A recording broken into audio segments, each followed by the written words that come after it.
You're on 98.5, it is Drive with Beck and Jazeel. We've got a special guest on the show today. It's 21-year-old writer and director Aron Attiwell. He has won Best Director at the Los Angeles Film Awards and Best Australian Director at the London Director Awards for his short film Fading Numbers, and he joins us now. Hey Aron, how you going? Yeah, great. How you guys doing? Good. Doing well. Thank you for coming on in. I have got so many questions after watching the small trailer that you've released. But let's just start straight away. Tell us about the film. What is it all about? Yep. So Fading Numbers is a Holocaust short film, and it basically compiles all these survivor stories into one, just following this young protagonist go through the different stages of the Holocaust, but purely based in Perth, and we shot it in Perth. But yeah, just, compiling all these stories and basically trying to get it out there and educate the young audience. So what's inspired you to initially, go down the road of the Holocaust?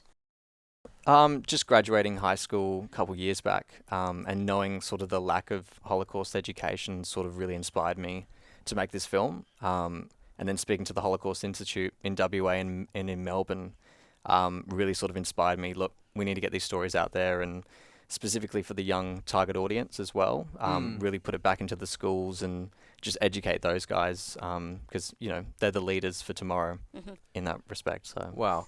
You're 21, but I mean, your knowledge and the way you talk is like you're 40, You're like, I want to do this, I want to do that. No. You've already created the short film. Well done. You must have come across a few challenges making this film. Yeah. Can you tell us about some of those? Yeah, totally. I think the biggest challenge was bringing a lot of the Nazi memorabilia into Australia. I mean, it's banned across all of Australia. Wow. There was only maybe a couple of suppliers in Melbourne that we've had to import. A lot of the costumes and the armory as well had to be imported from Melbourne through this firearms. So a lot of Hacksaw Ridge and a lot of the war movies in Australia, they have this warehouse. So we've just, imported all this, memorabilia into Perth. How did you get access to that? Just when did you online and start? connections. Right. Yeah. You just have to look up, suppliers and militaria in Australia, basically. Wow. Is it something that you would hire, or do you actually have to buy it and then, how does that work? Yeah, just a hiring cost, because a lot of, Hacksaw Ridge and a lot of the war movies here just hire, memorabilia, costumes, militaria Right. in Melbourne and Wow. Sydney. You'd hate to damage it. I should know stuff yeah. like this. Yeah. I have a film degree. Well, Beck. Never used it. Yeah. It got me here. I should know more of this. But congratulations, because Thank the you. film has actually been approved to screen across WA high schools. How does that feel? Oh, it's amazing, because obviously that was the intention right at the start. But we've got multiple schools so far, and, we're continuing to productively get through all the schools.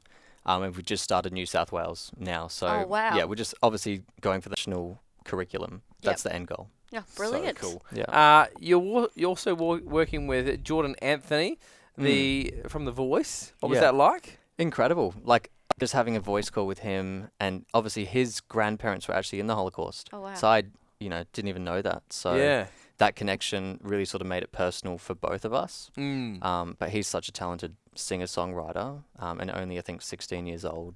To make an original song that's so personal to him, Yeah. it's just amazing. What are we really. doing with our lives? Nothing. Just talking. What have you studied directing or anything like that, or is it like a natural talent for you? A lot of it came from film study back in, TAFE, and a little bit of Whopper in uni as well, but a lot of, master classes, and YouTube is such a great resource for education. So yeah, really a lot of that accumulation of that really sort of helped, bring a lot of the knowledge and the skills, and as well as the collaboration with other industry professionals as well. Amazing. Okay, so you've already done so much at 21. Are you the next big director? Are you James Cameron? I mean, Spielberg. Where Let's do go you want to go? Yeah. What's the future?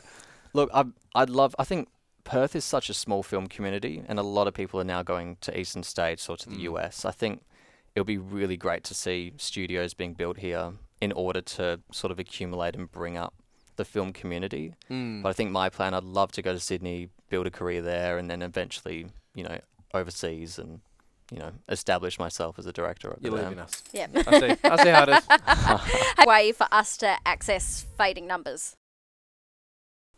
At the moment, because of the school curriculum, we're going to do that for about a year and then probably give it public access afterwards. So once the schools have got it and ready to go, then we'll start, releasing it. We've done screenings in the past at film festivals, but we would love to see the general public's reaction as well later on. Yeah. That's awesome. Well, short film writer and director Aron Attiwell, thank you so much for your time and all the best in the future.